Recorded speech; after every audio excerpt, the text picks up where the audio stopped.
Assalamu alaikum hörmətli anlıqçılar, xeyirli günlər. Yazğıcı Yasincan Sadıqçıoğlu'nun Bahadırnamə namlı romanının davamını anlayırsınızlar. Qashqar şəhərinin sırtı Sultan İhsan Buğaxan başlap gələn xan ləşkərləri və Seyd Ali Alıbның qurğan çedir bargaqları bilan toluma vəhiməlik tus alğan idi.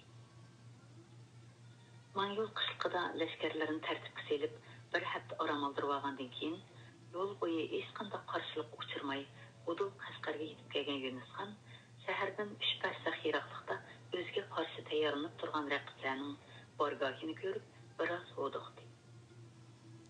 Sərkərdilərə dərhal 3 bərsəx aralıq tashlab bargah qurishqa fərman berib, Yazıq qoşununun sərkərdisini yov qoşununun əhvalını bilib kelishga əvətdi. Yazıq qoşunu degini Çarlıqçı ətrət deb uzahatda. Rəqiblərinin aldın ala tayyorlanıb turganlığı ona təm tərtib qoyğan idi. Yunus xan ləşkəri yürüş çıxışdan avval o'ylag'anidek Qashqarni uncha oson olamaydiganligini birdan his qilib yetdi. Seyd Ali olib allaqachon tayyorlik ko'rib qo'ygan ekan-da. Nemishqa u yo'l ustidagi muhim davon o'tganlarga lashkar o'rinlashtirmay, hamma sarkar lashkarlarni Qashqarga jug'ilib oldigina. Bu uning mendan ehtiyot qilganimidi yoki lashkari kuchni bo'lib etmay bir yerga jam qilganimidi? Yoki hiyla ishlatayotgandigandi? Gas. Bu qeyri sarkarning hiyla mikri, tadbiri to'la deb anglab edim. Eng yaxshisi hujum qilishga oldirmay, ahvolni inchga ko'zatay. Bargahi oliga dam bo'lishgan sarkarlar chunqur xiyolga asir bo'lgan Yunus xonning ko'nglidagini bilmay jimjit o'tirishadi. Ular Yunus xonning Qashqarning bo'sug'isiga kelibla bundaq jimib ketishni xiyoliga keltirishmagan edi. Shu topda ularga vaqt to'lim osti o'tgandek bilinyapti. Yazıq sarkardining kirib kelishi Bargahi olining bir osh pishimliq jimjitligini bosib tashladi. Ma'lum bo'lg'ay, dedi yazıq sarkarda qo'l bog'lab turib. Yunus xon asta beshini ko'tarib sarkardiga qaradi. Xo'sh, oldimizdagi Rostonli Qashqar lashkarlari bilan Oqsudan hamdamga kelgan xon lashkarlarining qarorgohi ekan. O'qishimizcha Sultan İhsan Buğaxan bir hafta avval Oqsudan lashkar boshlab kelgan ekan. Yov lashkarlarining soni 30 mingdan kam emas deb qiladi. Qarorgohning ahvoli qandaqroq? So'radi Mirkarim Bardibek. Intay mustahkam. Tartib intizomimiz shundoq ratlik. Qarovul Çarlıqçılardan boshqa lashkarlarning qarorgoh ichida mengib yurganini ko'gili bo'lmaydi. Biz qarorgohga xeyli yaqinlashgan bo'lsakmi, lekin ular bizni ko'rmagandek faqat parvo qilmadi. Qasdan bizga surko'stayotgan gap, dedi Amirbekchek chalon soqollarini titirdi. Meningcha ikkilanib turmay darhol hujumga o'taydi. O'shunda qilsak, yov vahima paydo qilib, patqara qilib irodasini sundirg'ili bo'ladi. Hem lashkarlarimizning jangovarligi oshidi. Yunus xon sarkarlarga tashchi nazar tashladi. Amir Mirkarim Bardibek bilan Haqnazar Mirzo sal ikkilanib qolgandek qiladi. Meningcha oldirmaydi, dedi Yunus xon. Sarkarda lashkarlarimiz bir ikki kun obdan aram elib orduqini chiqarib Onungacha yov qarorgohining joylashish ahvolini yana ilgarilab kuzataylik. Amina lashkar tatib kelgan ekanmiz. Aldiraqsonlik qilishning hojati yo'q. Tayyorliklarimiz puxta bo'lg'ay. Lashkarlar qarorgohdan xohlagancha sirtqa chiqmag'ay. Atrofdagi aholilar bilan so'zlashmagay. Farmonimga xiloflik qiluvchilarning kallasi elanadi. Janobi sarkarlarga ijozat. Oliylar omon bo'lg'aylar. Sarkardilar Bargahi oliydan asta yenib chiqishdi. Yolg'iz qolgan Yunus xonni g'amgisi bo'lgan edi. Raqiblarning shaharning sirtida qarorgoh qurib yotgani allaqachon jangga tayyorlanib bo'lganligining bishorati edi. Navoda ular shahardan chiqmay Yunus xonning hujum qilishini kutib turgan bo'lsa, buncha vala tashvishlanishning, ehtiyot qilishning hojati yo'q edi. Seyd Ali olib bo'lmasa, inisi İhsan Buğaxan 2 tuman emas, 20 tuman lashkar boshlab kelgan taqdirda u qilchilik g'am qilib ketmaydi. Vücudunu çırmıvagan çekiş xiyallarının bir beşik çıkıp olamagan Yunus Han, Navada raqiblardan hech qanday şəfi bolmasa, lashkarlarni obdan aram aldırıb, 2 gündən keyin hücumga o'tishni qaror qildi. Moğoliston lashkarlarining qarorgohi. Hashamatli shahona chedirining to'rida Sultan Esanboga Xon to'liq g'amsiz o'tiribdi. Kechadan beri uxlamay qilgan bazmining ta'siridan aytavur ko'zlaridan uyqu qaynaydi. Turib esnab qo'yatdi. Yağğı aram elveriş fırsat vermezlikimiz gerek idi. Dedi Esanboga Xon allaqandaq bir zerkiş tuyg'usida. Uzun musafini besib kelgan yov bilan jang qilsak osonlik g'alaba qilatdik. Ayni mudda qudratli panohgohimiz donodir. Dedi Saydali olib tavazzu bilan egilib turib. Yov lashkarlarining yo'l jafosida herib kelgani rost. Ammo ularning jangovarligi sustlashqini yo'q. Oşundaq ahvalda hücumga o'tsak, ular jenini olqiniga elib qo'yib qarshilik ko'rsatishi mumkin. Bu jang vaziyatiga foydasiz. Meningcha, bir necha kun ta'xir qilaylik. Xonzoda Yunus Xonning ha deganda hücum qilmay turvag'iniga qaraganda, u cho'qim bizdan ehtiyot qilib qoldi. Qarovullarning ma'lumotidan qaraganda, yovning yazaklari qarorgohimizni to'xtamay kuzatayotgandek. Ahvoli xushivatgandek. Bizning jim turib olishimiz ularni badgumonga sanmay qolmaydi. Gumon albatta tashvishni kuchaytiradi. Tashvish jangovarlikni sustlashtiradi. Oliylar qarorgohda turib zerikib qoldilar. Menimcha shaharga kirib aramaslar. Vaqti kelganda xabar beraman. Sultan Esanboga Xonning xiyoli shu edi. Necha kundan beri qarorgohda turib zerikib qolgan edi. Yana bir tarafdan nima uchundir u aksi Yunus Xon bilan jang maydonida yuzma-yuz kelib qolishdan ehtiyot qilib qolgan edi. Saydali olibmi bu qarindoshlarni jang maydonida uchrashtirishni xohlamaydi. Shundoq qilaylamisa, dedi Esanboga Xon das o'rnidan turib. Sultan Esanboga Xonni uzitib qo'ygan Saydali olib, ikki o'g'lini yana daf qilib, qolgan sarkarlarni o'z qarorgohlariga qaytarib etdi. Artış tepelikida bo'shtirmida turgan sarkar lashkarlarning ahvoli qandaqroq Amirzada. So'radi Saydali olib, cho'ng o'g'li Soniz Mirzaga qarab. Xotirjam bo'lsa ota, farmonlarga binoan barliq o'tkal davollarga qarorgoh qurdik. Odam tugul uchar qushlarni changilimizdan qochib qutulolmaydi. Hozirgi otush debdi izohatda. Endi mudda yana topilib yurmayman. Dedi Saydali olib, tamkinlik bilan oppoq soqollarini silab turib. Xonzoda Yunus Xon oliylarining jeniga cho'qim kepillik qilsalar. Har qanday sarkar lashkar Xonzodaga ziyon zahmat yetkazmagan. Faqat xotin bolalari, xizmatkorlari bilan qochib ketishiga yo'l qo'yishlari bo'ldi. Nemishqa Xonzoda Yunus Xonning qochib ketishiga yo'l qo'yamiz ota? So'radi dadasining maqsadini tushunmagan Muhammad Haydar Mirza. Xonzodalarning o'ttirisidagi nizo adovatlarga mo'shunchalik orlashib qolganimizmi yetar, o'g'lim? Dedi Saydali olib. Buning nurg'un sabablari bor. Hozir sizlarga tushuntirib o'ltirg'idek vaqt yo'q. Barliq maqsad muddalarimdan og'ilari to'liq xabardordir.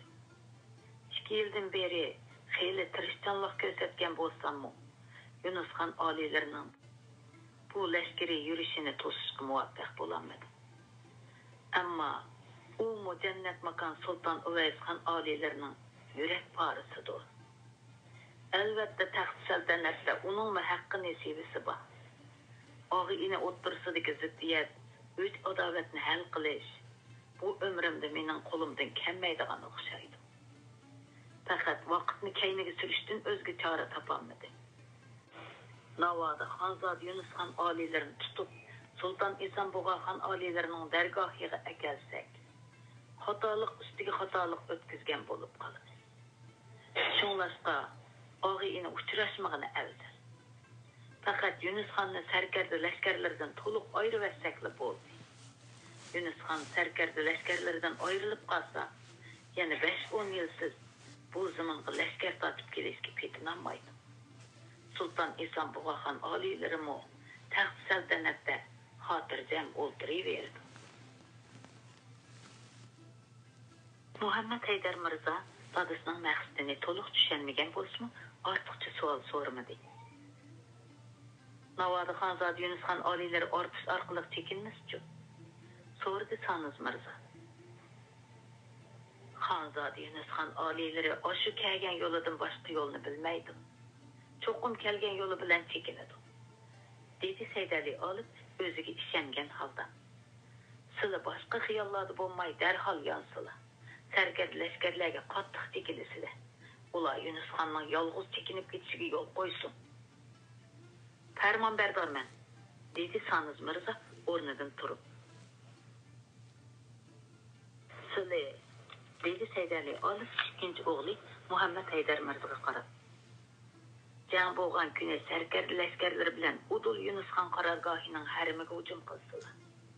Bunundaki muddaş ol ki, Xanzadının ərəmlərinin amallıqını qoqdaş. Başqa sərkərd ləşkərlərinin əcir töhbü közçüki aldırab, Yunus xanның hatun balalarını öldürüb etişdən saqlanış. Muddayım ayan boldu mu Əmirzadə? Ayan boldu, dedi Muhammed Heydər Mirza. Bu vəzifənin höddüsün çıxmaq bəsi müşkül. Navadı Yunus xan çekinген vaxtıda hərimini elib çekinişki ülgürəlisə tefi yaxşı. Olcaqda yalğandan hücum qılıb qoğluğan bolub, sərkərdə ləşkərlərimizin bu zəifələri ziyan zəhmət yetkizişinin aldını alıdılar.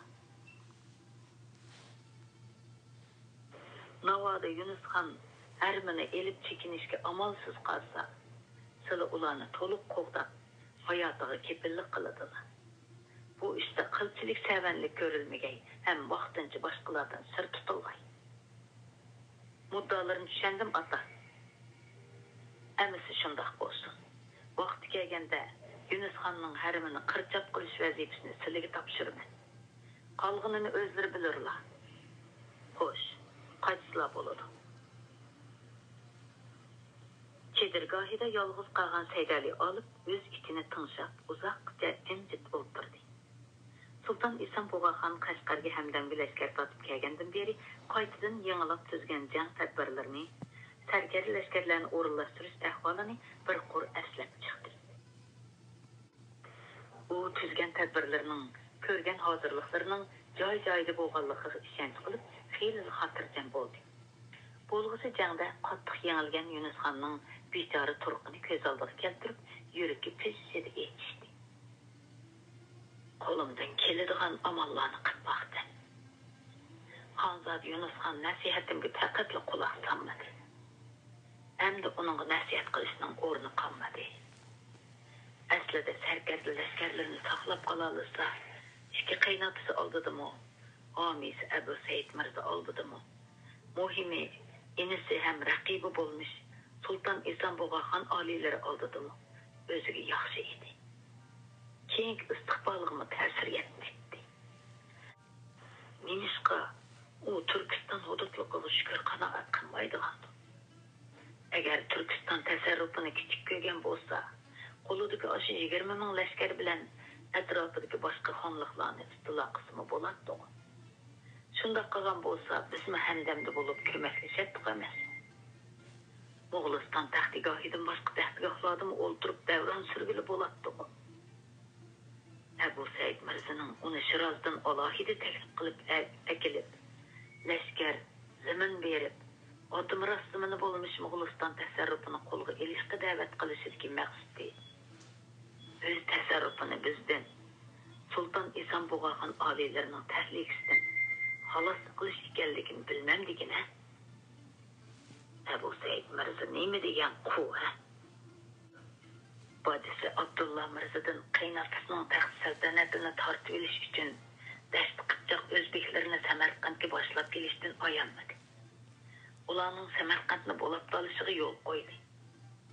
Әмір Төмірдің Мірзі Ұлықбек дәуіргече бина қылынған мәшһүр қатты имаратларның вайран қылынышқа сүкіт қылды. Mana әмді өз сәлтәнәтінің бейхатарлық үшін Юнус ханны Шираздан текіп келіп, қолыға ләшкер, құрал беріп, ағы иніләні düşмәнләштірді. Бұл сәлтәнәт мажыраларының баш ақыры нәгі беріп, нәді тоқтаркен та. İnsan деген сәлтәнәт, білмән, мал дүнияғы тоймай өті деген.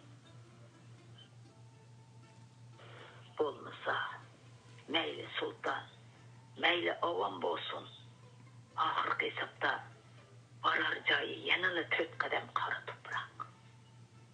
Рас, мән мұ ішкі тұтым бүтінләй көргі саңғылған қейрі женімді, Құдағы шүкір edіп бір болуңды намызымны оқып, біліп-білмей өткізген гүнахларымға тәубе қылып олтырмай, немешкі бұл сәлтәнәт мажыраларға орылышы мен?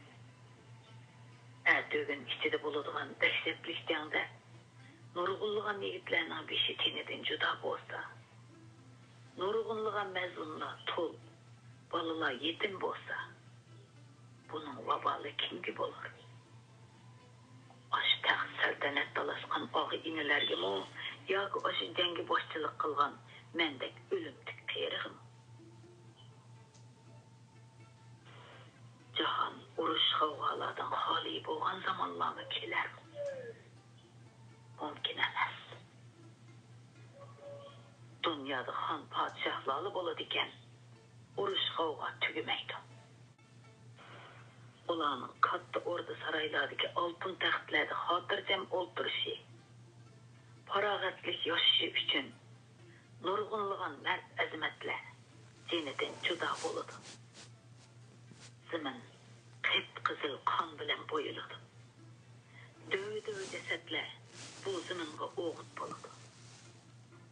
Əni aşılarının hayatı bədilige Han Sultanla devran sürdü. Mən iki pərzəntimlə bəxt saadəti üçün, istiqbali, hatırcamlik üçün bu cəngi iştirak qılıb atımən. Təxt səltənət rəqiblərinin halakiti bədəligi müstəhkəmlənədi. Şunun üçün mən yanılı Sultan İsanbuğa xanını tallayman.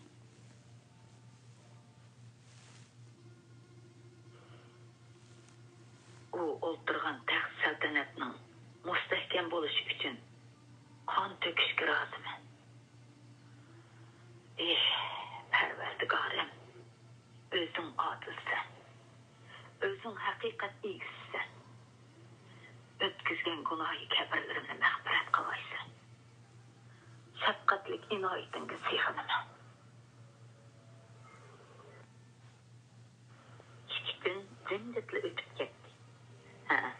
Təşkərgahlar cim turğandək bilingeni bilən, hər iki tərəf bu 2 gündə ayğaqçılar arqılıb bir-birinin əhvalını ilgiləb turdu. Yunus xanның ayğaqçıları uç-qaşqar hərəkət qılatdı. Bunundan onun qançalik aldırab atqanlığını, vəsvəsiga düşüb qalğanlığını bilgili bolatdı. Səydəli alıbның ayğaqçıları yav əhvalını yoşurun küzdətdi. Qarmaqqa ular qarşı tərəfə qoqqandək, yürükaldı bob qalğandək toyğu berətdi. Yeliger Saydali alıp qarargahını bir keçidila bir pərsaq çekindirdi. Bu onun qəsdən qoqqanda qiyafətki kirib edib körsətgən hilesi idi. Onun bu tədbiri dərhal önümünü körsətdi. Yav ləşkərgahının bir keçidil çekingənligidən xəbər tapqan Yunus xan rəqiblərim qoqub getibdi, vəhimiga düşübdi, cəngdə yengilib qalsa şəhərə kirib ediş asan bolsun üçün qarargahını çekindiribdi, dəb düşəndə də ucumğa təyyarlıq gördü. Barlıq ləşkərlər toyğuç ozuqlanıb, şurasını yenə də elib ağay. Dedi, əmdillan açdığı oturğan Yunus xan, ayğaqçıları yetkizgən xəbərdən hayacanlanıb. Yaratqan Allah egəm rəqiblərimizdən yürükəgi vəhimi sağan oxşaydı. Olar keçidin qarargahını yötkəgən bolsa, texi bargaqlarını puxta caylaşdırışqa ülgürənmədi. Bu, ular hücum qilishning ən yaxşı fürsəti. Bir aç pişim vaqt içində ləşkərlər bütünlәй tək boğay. Allah xalısa, bugün Qashqar şəhrini qolumuzga alımız. Yanılı aldırmağınımız yaxşı mekin. dedi Mirkarim Berdibek ehtiyotchanlik bilan.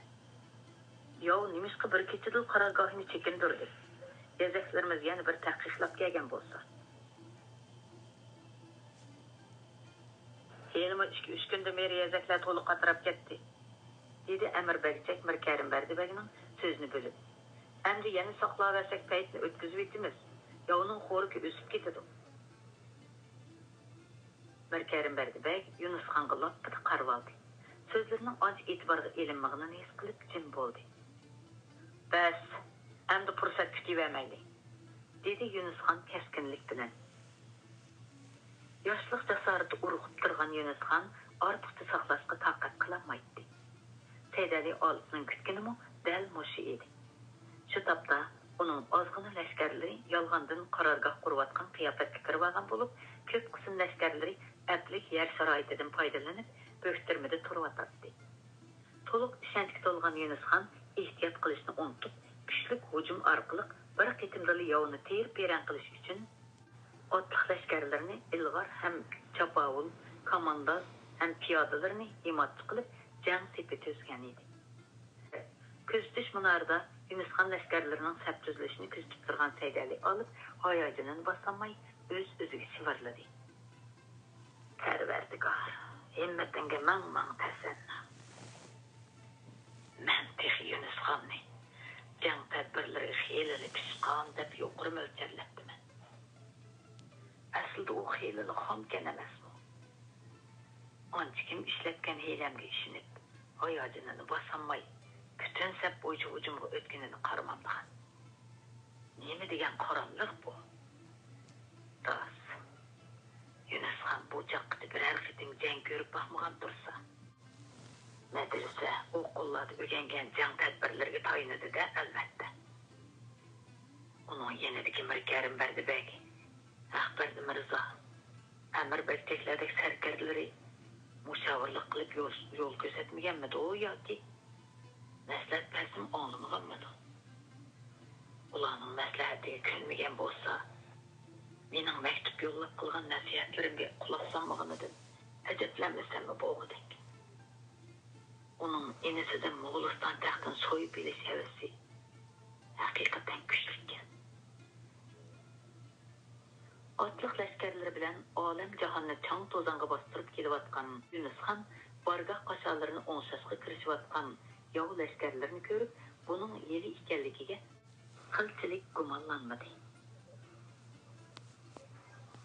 Mo'g'uliston lashkarlari qora bo'rondek bostirib kelayotgan yov lashkarlarini ko'rib, qilayotgan ishlarini tashlab, o'diqqan, qo'rqqan qiyofatda qarorgoh ichiga qaytishga boshladi. Yov lashkarlarining rostila tayyorligi yo'q ekan. Qiyer sarkari Saydali olib mening bundoq tuyuqsiz hujum o'tishimni xiyolga keltirmagan o'xshaydi. 2 kundan beri hujum o'tmay ularni qaymoqtirib qo'ygan o'xshaydi. Yunusxon xiyolini yig'ishtirib sarkarlarga buyruq berdi. Mirkarim Berdibek o'ttirg'a, Amir Bagchak o'ng qanotga, Ahbar Mirzo so'l qanotga mas'ul bo'lib hujum qo'ytinglar. Yov lashkarlarining o'zini o'ng so'ylashga fursat bermanglar. Manzilimiz Qashqar shahri. Shaharga kirgandan keyin har kimning olgan o'lchisi o'ziga, lekin avom ra'yatning joniga zomin bo'lmanglar. Otliq lashkarlar yov qarorgohiga xuddi to'g'onni buzib tashlagan saldak eqishga boshladi. Lekin xeyli ishkirlab kiribmi, birmi yov lashkarlarini cheliqtirolmadi. Qarorgohdagi yuzlagan chidirlarning hammasi bo'sh edi. Birdinla aldanganligini his qilgan Yunusxon chepayotgan etining tizginini jon jahli bilan tortdi. Oldinibdimiz, dedi u sarkarlarga qarab. Farmon, barliq lashkarlar darhol chekinsin. Dal shu chaqda to'rt tarafdan quloqni yorg'idek doqudunbaq ovozi anglandi. Orqadanla osmondan yo o'qi, yomg'irdak yig'ishga boshladi. Yunusxonla emas, uning atrofidagi xeyli dahshatli janglarni ko'rgan peshqadam sarkarlarmi bundoq o'qya hujumga uchrab baxmagan edi. Lashkarlar otlarning beshini kayniga burab bo'g'icha o'q yomg'irida xuddi ujmi to'kilgandek otlaridan yiqilishga boshladi. Shuning bilan tang to'rt tarafdan bo'ktirmada turgan yov lashkarlari chambar shaklida qistab keldi. Qattiq qo'rqib ketgan Yunusxonning yuragi og'ziga kaplashib qolgan edi. U endi lashkarlarga qo'mondonlik qilish emas, o'z jinini saqlab qolish ko'yiga tushgan edi. Uni faqat yo o'qidan aman qolgan 200-300 nafar xos nökeri muhofizat qilyotdi. Hammaning oldida tekingan Yunusxon boyatın kirganda yerimi tiklangan, yerimi sho'p etib turgan bargoh qashosining xuddi mo'jiz yuz bergandek mustahkam tiklanganligini ko'rib, jon imoni chiqib ketdi. Egiz ham mustahkam qashodin otlarning sakrab o'talishi mumkin emas edi. Titrab ketgan lashkarlar otlarni uyon-buyon devitib qechib chiqishga joy izlayotdi. Qarorgohning hech bir darvozasi ko'rinmaydi. Şaqşın bularning orasiga o'raklarga mukinib yotgan Mo'g'uliston lashkarlari to'qib tikligida qilib tayyorlab qo'ygan qasholarni oy ko'kda tiklab mustahkamlab olgan edi. Bir amal qilib qasholarni o'ringlar, chiqib ketgidek yo'chiq tepinglar, dedi Yunusxon nökarlarga qarab. Nökar beshi bu yan qo'li nökarlarni boshlab ming bir jafoda qashoning to'rt ot patqidek yerini o'rdi. Lekin ochiq qamchi zarbisiga bardoslik beramagan shosh Turkiston otlari aşı yo'chiqqa kelkundek yamrab kelib qapsilib kelyotdi. Qarorgohdan ming past qutulib chiqqan Yunusxon piyoda lashkarlarning bo'ktirmaga uchirganligini, ularning yov bilan elishish emas, jon qayg'usida qolganligini ko'rib, qattiq umidsizlandi. Tangni hujumga o'tgan Mirkarim Bardibay, Axbardi Mirzo, Amir Bachaklarning qorasimi ko'rinmaydi. Shu topda uning bor asyodi o'z qarorgohidagi xotin bolalarida qolgan edi. U ner berisini o'ylab o'ltirmayla orqasidan agishib kelayotgan yuzdek xos nökar bilan o'z qarorgohiga qarab ot soldi. Butkul jang vaziyatini Mo'g'uliston lashkarlari kontrol qilib olgan edi. Qechiyotgani Turkiston lashkarlari, qo'g'layotgani Mo'g'uliston lashkarlari edi. Bu fojialik manzarani ko'rgan Yunusxonning ko'ziga qorong'ulik tiqildi. Qarorgoh hujumga uchrabdi, oliylar, dedi nökar beshi bu yan qo'li Yunusxonning etining tizginini tortib turib. Endi qarorgoh tarafga mangmayli. Nemishqa? Dedi ko'ziga qon to'lgan Yunusxon jon jahli bilan vaqirab. Suyimlik o'g'itchilarim, farzandlarim shu yerda tursa. Bu yan qo'li tirkashdi. O'zlarini tutib olsa oliylar. Biz hozir ularni emas, o'zimizni qutuldira olsakmi cho'ng gap? Yunusxon biroz sagigandek bo'lib, atrofga nazar tashladi. Bir to'p Mo'g'uliston lashkarlari sarkarlarining boshchiligida uni nishonga ilib ot choptirib kelyotdi. Ular bilan endi elisi tankilanmaydiganligini, hatto hayotini qutqizib qololmaydiganligini his qilgan Yunusxon ilojisiz nökar beshiga farmon berdi. Yo'lboshlar, chekinaylik. Tengir qilgan nökar beshi yondirmalab so'radi. Nagi chekinimiz oliyları? Nagi bo'ladi Turkistonga, Toshkentga? Yunusxon jon jahli bilan vaqirab turib, etiga ochiq qamchi soldi. Saydali olib sarkardisi Oltinbekka Yunusxonni tutmaslik, yaralandırmaslik haqida farmon bergan edi. Shunga u imkon bor boshqa sarkarlarning Yunusxonni qo'g'lashini to'sib, o'zi yolg'ondan qo'g'lagan bo'lib, tap bostirib agashdi. Turkiston lashkarlari Yunusxonning to'g'ini ko'tarib, atrofiga bir-birlab jo'g'lashishga boshladi. Lekin ularning soni 2000 ga yetmaydi. Qolganlari o'lgan, asirga tushgan, olli qayiqlarga titrab ketib ketgan edi. Mirkarim Bardibay qani? So'radi Yunusxon o'ziga yetishib olgan Chapavul qo'shinining o'rinbosar sarkardisiga qarab. Sarkarda asirga tushdi oliylar, dedi o'rinbosar sarkarda. Axbardi Mirzoga yo o'qitagdik. Amir Bachakni bir to'p yov lashkarlari o'rib oldi. Qutuldirishga amalsiz qoldi. Yunusxon lam jim demedi. Üç sarkardisining o'lik tirikligidan aniq ma'lumot ololmaganligi uchunmi aytavur uning vujudini tasvirligisiz bir azob, hasrat, pushaymon cho'lg'ab olgan edi.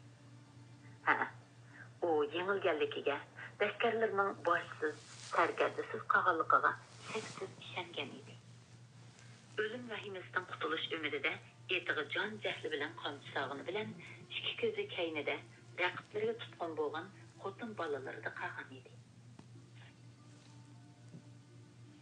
Shu topda jangda mag'lub bo'lishdan ko'ra xotin bolalaridan ayrilib qolish uningga qattiq ig'ir kelgan edi. Jangda g'alaba qilish yoki mag'lub bo'lish tabiiy ahvol. Eng nomusli ish xotin bolalarining yovining qo'liga tushib qolishi edi.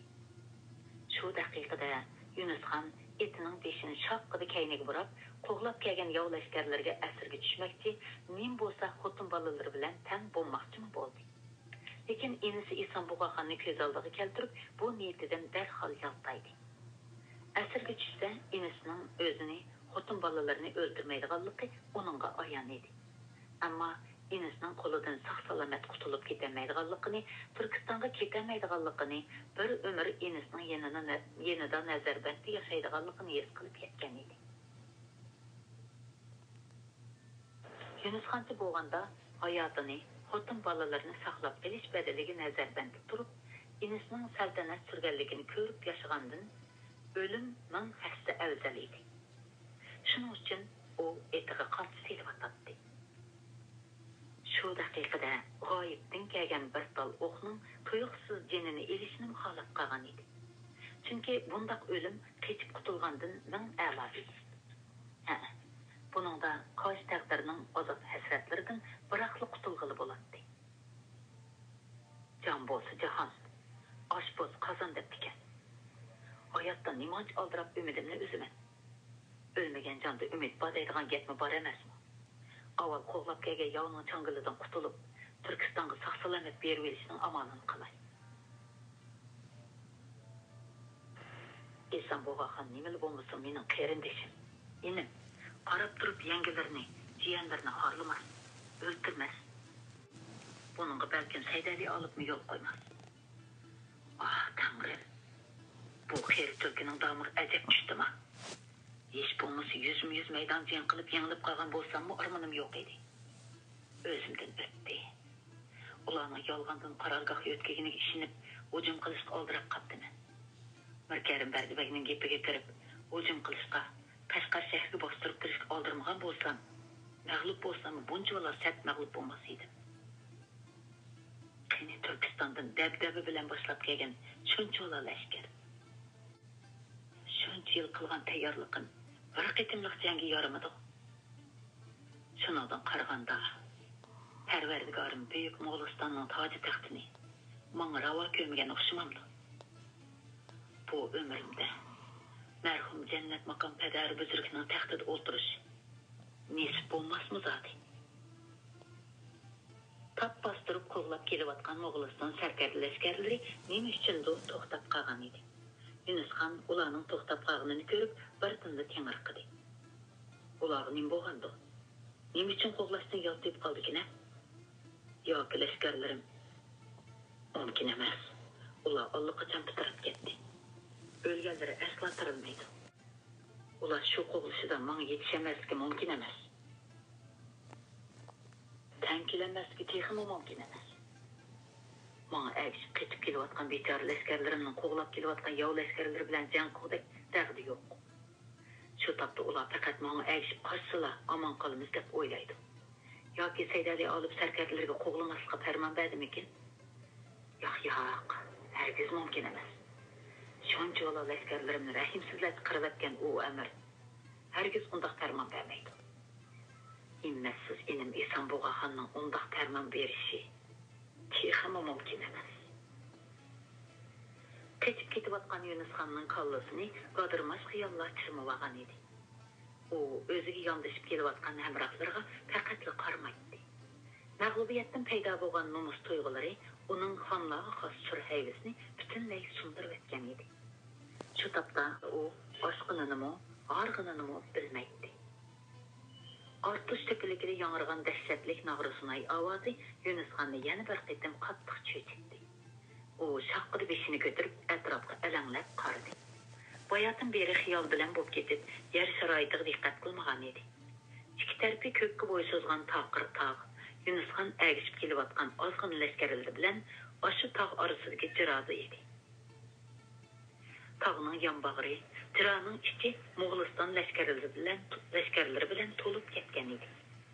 Yunusxon o'zining yana bir qitim bo'ktirmaga uchrab, qo'rsavda qolganligini his qildi. Shu daqiqada chekinish uning uchun o'lim bilan barobar edi. Lekin bu hayvatli taqir tog'lardan qanoti bo'lsa-mu uchib o'tolmaydi. U bayotin beri qo'g'lab kelgan lashkarlarning nima uchun to'xtab qolganligini birdan his qildi. Әҗелем мұшы еді тосқан оқшайды. Аманы бір өлім. Етіп қалғысы, етіп қалды деп деген. Қатты ниетке келген Юнусхан ішкі тұйғыларын өшірісіп тырысып, өлім вәхимесіде тәмтіреп тұрған ләшкерлерге қарап вақырды. Oduqmanglar, jasoratli bo'linglar. Hamma ish Allohning inoyati bilan bo'ladi. Ko'radigan kunimiz, yeydigan rizqimiz tugamagan bo'lsa, omon eson qutulib ketamiz. Belinglarga bog'lagan shijoat kamiringlarni ching'itinglar. Ularga Turkiston bahodirlarining jasoratini ko'rsatib qo'yinglar. Yunusxonning qisqa nutqi lashkarlarga qaytadan kuch-g'ayrat bag'ishladi. Posibonimiz uchun jonimiz fido, dedi nökarbeshi bu yanquli qilichini o'ynatib turib. Qibligahimiz uchun jonimiz fido deb to'lashdi boshqa lashkarlar.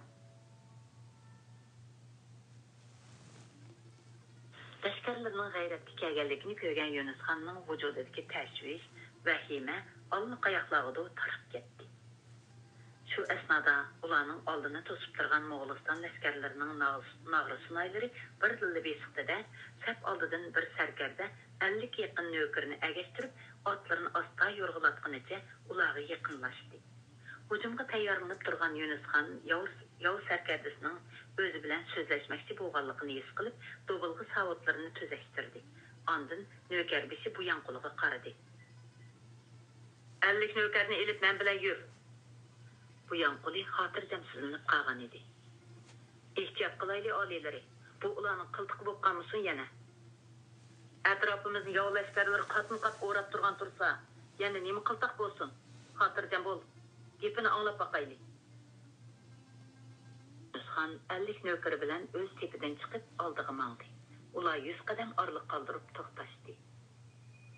Yunusxon ot ustida o'ltiribmi, xuddi o'ri turgandek ko'rinadigan yov sarkardasining egiz bastiga havas bilan nazar tashladi.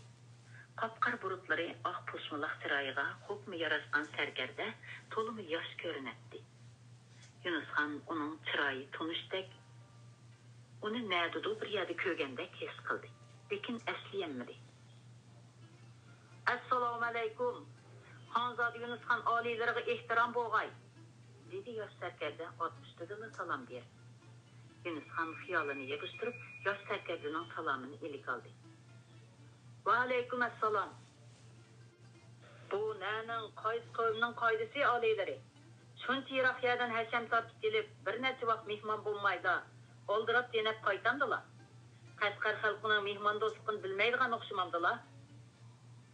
Yosh sarkardaning so'zlarida masxirimi, ta'nimi, yoshlarga xos ko'ranglikmi bor edi. Yunusxon o'zini tamkin tutib javob berdi. Xatolashdilar sarkarda. Biz mehmon bo'g'ili ekanmidik. Ha, mehmonmi emasmiz. Hech kim o'z yurti tasarrufiga mehmon bo'lib kelmaydi. Yosh sarkarda meyiqida kuldi. Undaq bo'lsa, bu mamlakatni o'z zimin tasarrufim deydilar-yu.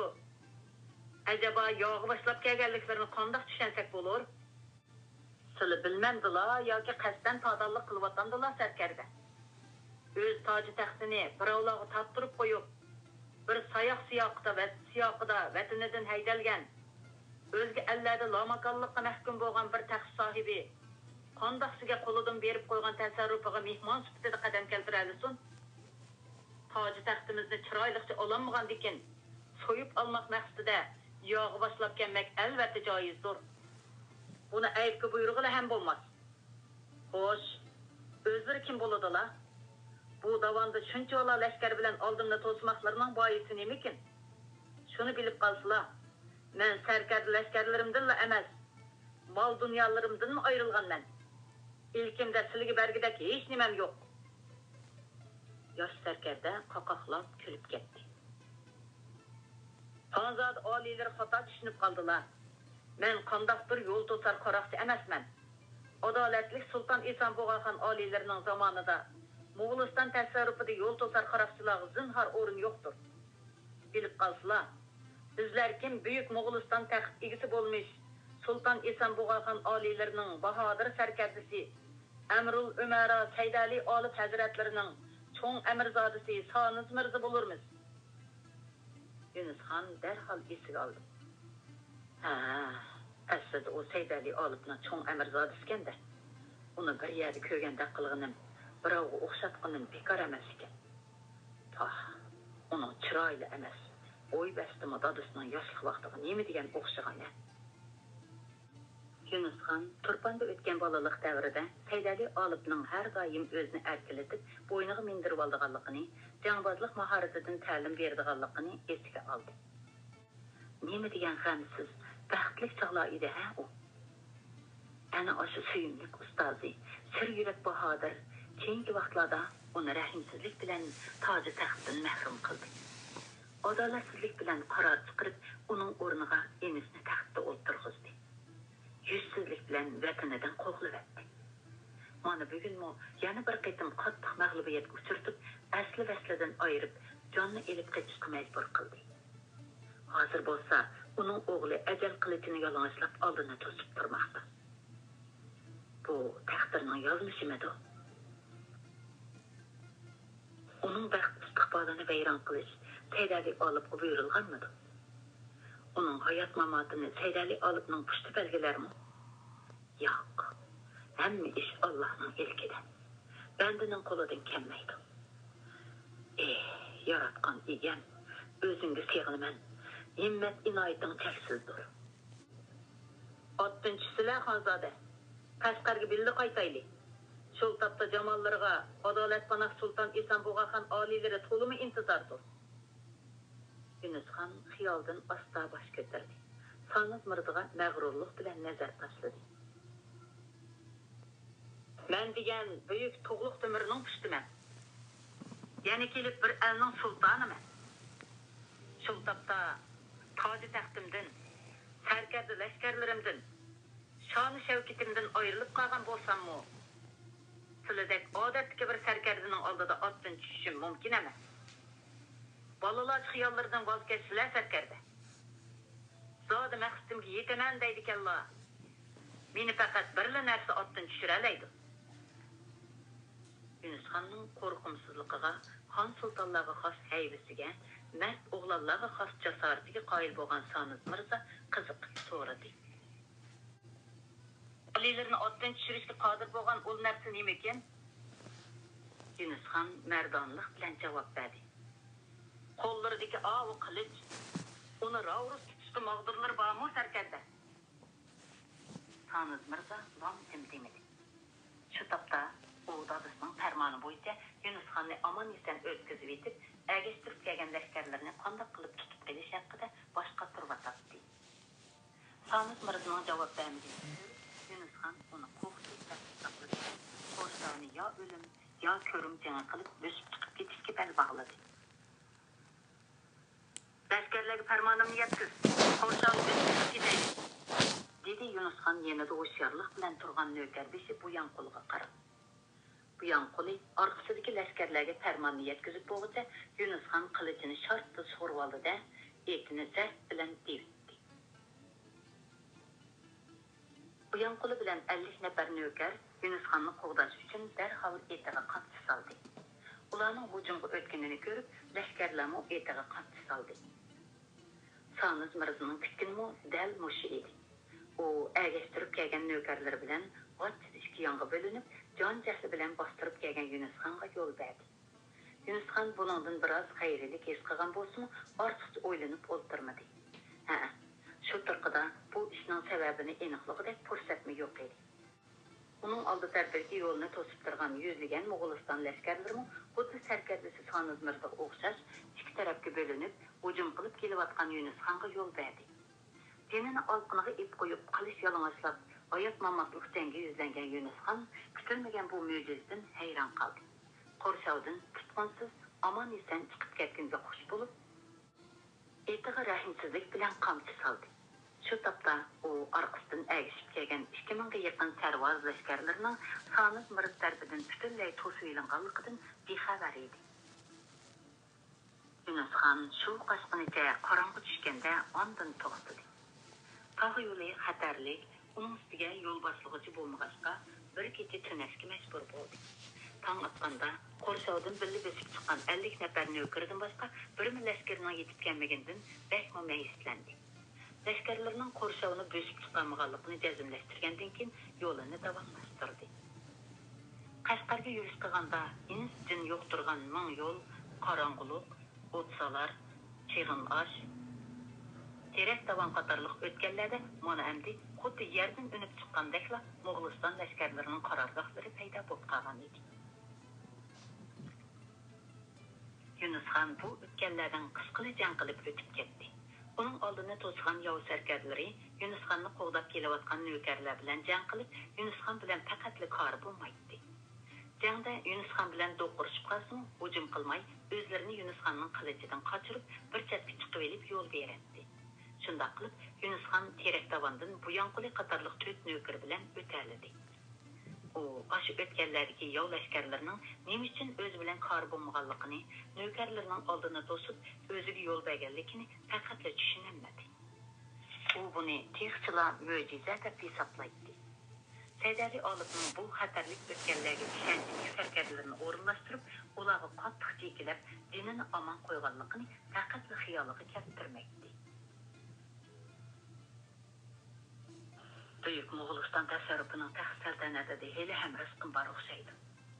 Yaratgan eganning paxtining orasida o'z saqlaydigan karomatlari bilan dinim omon qoldi. Alloh xolisa, otim ras o'l taxtigohni qo'limga olmay qo'ymayman. Shu tapda xotin bolalarim qandoqroq turayotgan bu. Ular omon esanmikin? Ah, Tangrim, ularni sana topshirdim. O'zing panohingda saqlag'aysan. Yunusxon ana oshundoq tashvishli xiyollar ilkida Toshkent shahriga navkarbeshi Buyanquli bilan yolg'iz kirib keldi.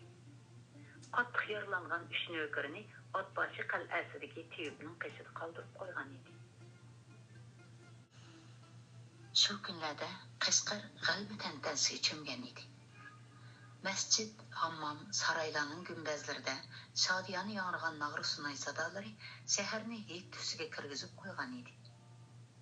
Aksi Yunusxonni sarkarda lashkarlardan butunlay judo qilib xotirjam bo'lgan Sulton Ihson Bug'axon Qashqar o'rdasidagi katta saroyga joylashgan taxtda texmi gidiyib o'tiradi. Hey Esid, og'ay qarindosh bo'lmish ul taxt da'vogirining qechib ketgani to'limi afsuslanarli ish bo'ldi-da, dedi Ihson Bug'axon ko'nglidagini yoshirmay. Ahvoldan xabardor sarkardalar bir-biriga ma'nalik qarashib olib jim bo'lishdi. Taxtning yenidagi kursida o'tirgan Saydali olib ancha xushal ko'rinmaydi. Uning qiyri, ojiz gavdasi ig'ir bir g'amning ostidan bichilib ketib qolgandek mukchib qolgan edi. U allaqandoq bir dilg'ulluq ichida asta o'rnidan turdi-da, Sulton Ihson Bug'axonga qarab qo'l bog'lig'inicha beshini egdi. Qudratlik olim panohimizning adolatiga sig'inib deydigan bir kalima arzim bor edi. Ihson Bug'axon bu peshqadam sarkardasiga hurmat bilan nazar tashladi. Har na gaplar bo'lsa o'ltirib bayon qilsalar Amrul Umara janoblari.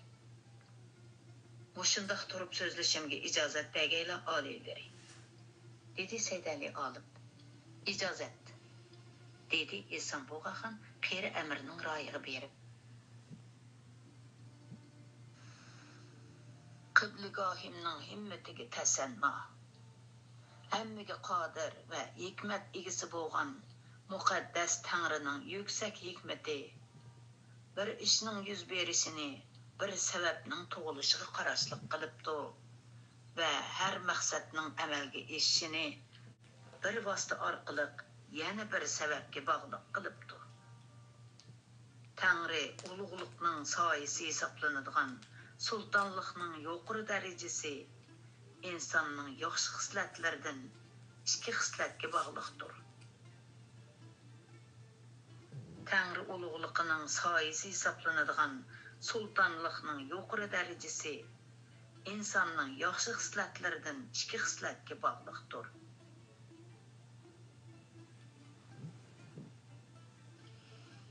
Onun birinchisi parlaq tushuncha bo'lib, hadislarning kechisi qorong'u bo'lsa, uning yuritishi bilan nijotlik panohgohida yo'l tepiladi.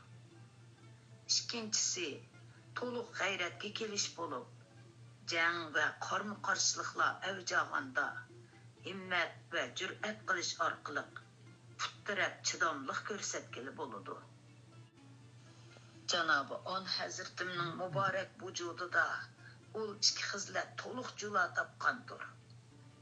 Shul boisdan panohgohimning maslahatiga sanmay, yorliq farmonini olmayla ul taxt davogiri bo'lmish qarindoshlari Yunusxonni qochirib etishga jur'at qildim. Gerçi bu ölümge mahkum günah bolsumu, ağı ini qarindoshlarni shuncha tirishchanlik ko'z tutmu, mehr shafqat dostixoniga jam qilolmaganligim, adovat tikandiri yo'l etilgan qarindoshlik gulini quritishga amalsiz qolganligim uchun mushundoq qilishga niyat qildim. Bu ishim oliylardan vaqtincha sir tutilgan bolsumu, aman bigizni qaptı yoşurgılı bo'lmas. Şul boisdan oliylarga o'zim iqror qilishni loyiq topdim. Bu gunohim uchun xon oliylari har ne jazoni ravo ko'rsa, qilchilik og'rinmasmi? Sultan Isanbulga xon nima deyishni bilolmay turib qoldi. Bu hurmatli sarkardisining asabli raqibini bunda qochirib etishini xiyoliga keltirmagan edi. Shu daqiqada bu ish uningga to'liq tasodifiy tuyulgan edi. Shu topda Isanbulga xonning ichidan g'azabi o'rlab tursin, o'zini tutib olishga majbur bo'ldi. O'zining ikki qitimliq taxtda o'tirishida mislisiz to'p ko'rsatgan bu peshqadam sarkardisiga g'azab qilolmaydi, jazolayolmaydi. Sarayda o'tirgan sarkarlarning ko'pinchisi Saydali Olibning bahodirlari edi. U Saydali Olibsiz hech ish qilolmaydi. Saydali Olibni jazolasa, o'sha sarkarlar norozi bo'ladi. Hatto uningdan yuz o'rishi mumkin edi. Bir necha daqiqa ichida foyda ziyonni dangsab ko'rgan Sulton Isanbulga xon chiroyiga kulgi yugurtishga majbur bo'ldi. Hazratimning bu ishini gunohga jo'rsak bo'lmas. Gerçi ol raqibimiz toj taxt davos qilib saltanatimizga tahlik solgan bo'lsa-mu, yanada qarindishimizdir. Janob Amrul Umara bu ishni joyida bir yo'q qilibdilar. Hech qisi yo'q. Gerçi qo'limizga tushib, dargohimizga keltirilgan bo'lsa-mu, qarindoshlik mehrimizni yetkazgan bo'lar edik. Xon oliylari himmatlidir, dedi Saydali Olib minnatdorligini bildirib. O'ltirgan amir sarkardalar go'rrida o'rinlaridan turishib, Sulton Isanbulga xonga bas-basda madhiya yog'dirishga boshladi. Qiblagohimiz adl adolatning homiysi, bahodirlik maydonida otchab turg'uchi, mardonlikning namoyandasi, kang qo'saqlikning xazinasi, mehr shafqat, vafo ahli. Yomg'irda yig'ayotgan madhiyalar oldida Sulton Isanbulga xonning yuzi chimildadi. Oldiraqsonlik qilmag'iniga, ochiqqa hoy beraligiga, Saydali Olibni ayblamaganiga ichida xush bo'ldi. Bir hisobda og'am Yunusxonning qechib qutulganimi yaxshi bo'ldi. Uni tutib taxtimning oldiga ep kelgan bo'lsa, taqdiriga qanday hukm chiqarishni bilmay, tanqislikda qolar ekanman. Albatta, shu chog'da uni o'limga buyurmaydi. O'limga buyursam, qarindishining qiynini to'kkan degan batnomga qolatdim. Yanimda nazarband qilib ap qolsam, xalq olam meni qo'rsqitar, nomard deb ayblaydi. Biror viloyatni bersam, u rozi bo'lmaydi, ham o'zim xotirjam bo'lolmaydim. Yanala Turkistonga qaytarib o'tishga majbur bo'lardim. Amrul Umara hazratlari balki mushtaraklarni ko'zda tutgan bo'lishi mumkin. Uning xiyollarini Amir Saydali Olibning so'zlari uzib qo'ydi. Magar o'tmishga nazarimizni og'dirsak, ta bu kamgacha yer yuzidagi sultonlardan yaxshi ish amallar bilan mashg'ul bo'lganlarning, adolatga homiy bo'lganlarning baxt saodati mustahkam, saltanati turaqliq bo'pti. Oxiratga ketgandan keyin yaxshi nomlari jahon xalqiga yodgor bo'pti. Әлкүн ularni tillada dastan qilib yod etibdi. Payli yaman, zulm salg'uchilarni bo'lsa, davlat saltanatlarning umri ko'ta, boqiy olamga mong'inida bo'lsa, yomon otlari toki qiyomat kunlarigacha elning og'zida la'natlanibdi. Panohgohimiz har qachon adl adolatni o'ziga hamroh qilganligi uchun bu el yurt kundan kunga ro'naq topdi. Mana Xonzod Yunusxon garchi taxt saltanatga tahlika selib, yog'i boshlab kelgan bo'lsa-mu, yanala uni kang qo'saqliq bilan kechirib etdilar. Albatta bu vafodorlik, mardliklarini el avam, avlod yodlig'usi. Og'oyi qarindoshlari bo'lmish ul Xonzoda shu topda o'zlaridan minnatdordir deb o'ylayman. Hech bo'lmasa, bu elga yog'i boshlab kelganiga xijil bo'lur. Qalbida qarindoshlik mehri qaytadan bixlanur. Saydali olib bir necha daqiqa turib olgandan keyin gapini davomlashtirdi. Qiblagohimizga ma'lum qiladigan hamda o'tinadigan yana bir ish bor edi. Isanbug'axon Saydali olibning ko'ziga gumon bilan qarab etgandan keyin ijozat berdi. Xo'sh, qani desinlar. Janobi on hazratimga texi qorong'i bo'lsa kerak. Xonzod Yunusxon bu qitim qilashkari yurishga ikki o'g'chisi bilan ikki malikasini birga ep kelgan ekan. Ularni Amirzodam Mirza Muhammad Haydar ko'ragani asirga elib qirg'indan saqlab qopdi. Ular shu topda kaminalarning harimida panohlanib o'tadi. Oliylarga ma'lumliq, Yunusxonning cho'ng og'chisi Eson Davlat xonim Ko'nchi Amri Shirhoji Begning zaifasidir. Ikkinchi og'chisi Shohbegim bo'lsa, Badaxshon hukmdori Sulton Muhammad Xon oliylarining malikasidir. Hidoyat azalidir, inoyat abadiydir. Qiblagohimizning osmondek kangri ko'ngil xazinasida himmat, mehr shafqat durdonalari to'lib yotgandir. Oliylardan shuni tovanchilik bilan iltimos qilamanki, ul ojizalarni Turkistonga kuyosi bo'lmish Yunusxon oliylarining dargohiga yo'lga silib qo'ysak, bunda qilsak, bir nechadan og'oy qarindoshlari bo'lmish Xonzod oliylari o'zlarining mard, kang qursaqliklaridan minnatdor bo'ladi. Qarindoshlik mehrini toj saltanatdan ustun ko'rdiganliklarini, ilmu qarindoshlik mehrini aslarda mahkam saqlaganliklarini bilib qoladi. Ikkinchidan, qilmishiga pushaymon qilib, taxt da'vosi qilishdan voz kechidi. Hech bo'lmaganda xeyli bir mezgilgacha tasarrufimizga lashkar tortib kelishdan uyiladi. Uchinchidan, nizo adovat yuyilib, qarindoshlik, tuqqandorchilik asliga keladi. To'rtinchidan, Ko'nchi Amri Shirhoji Beg Badaxshon hukmroni Sulton Muhammad Xonlarning dushmanligidan, tahlikasidan forig' bo'ladilar. Beshinchidan, xon oliylarining bu kang qursaqligi el yurtga taraydi. Hukmdorlar uchun yaxshi nomning tarilishimi nusratdir. Saydali olibning ko'rsatgan o'rinli sabablari Sulton Isanbug'axonni o'yga selib qo'ydi.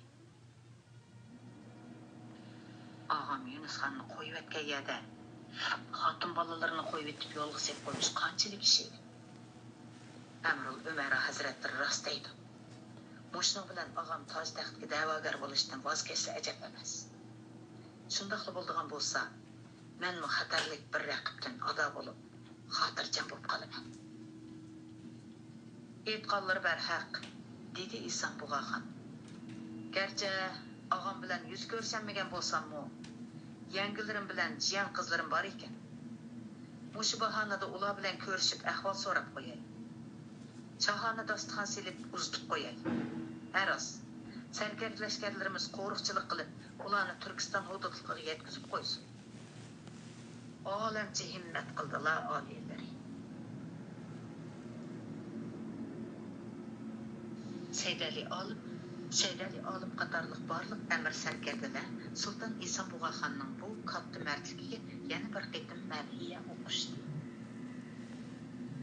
Sultan İsa Buğaxon xonish to'qonlarini jam qilib, onarliq bog'da katta ziyofat dasturxoni rastlab, Eson Davlat xonim bilan Shohbegimni kutib oldi. Ularga alohida hurmat ehtirom bildirdi. Ziyofat so'rinida adab saqlab o'ltirdi. Bo'lingan jang haqida, Oksining lashkar boshlab kelganligi va yangilib qochib ketganligi haqida faqatli eg'iz ochmadi. Ularga go'yo tuqqan uxlab kelgan aziz mehmonlardek muomala qildi. Hatto Yunusxonning cho'ng qizi Mehrnigar xonimni quchqiga ilib erkilatdi. Ondan ikki yangisi bilan ikki jiyan qiziga o'xshash qilib, 10 topdan xotan atlisi, yorgan shoyisi, 3 yurishdan oltin ziynatlarni sovg'a qildi. Va Soniz Mirzani 1000 nafar lashkar bilan qo'riqchilik qilib, ularni Turkiston tavasiga yetkazib qo'yishga buyurdi. Eson Davlat xonim bilan Shohbegim bo'lsa, Eson Buğaxonning bu qadar mard sexiyligidan qattiq ta'sirlandi. Hayajondan ko'zlariga liq yosh oldi.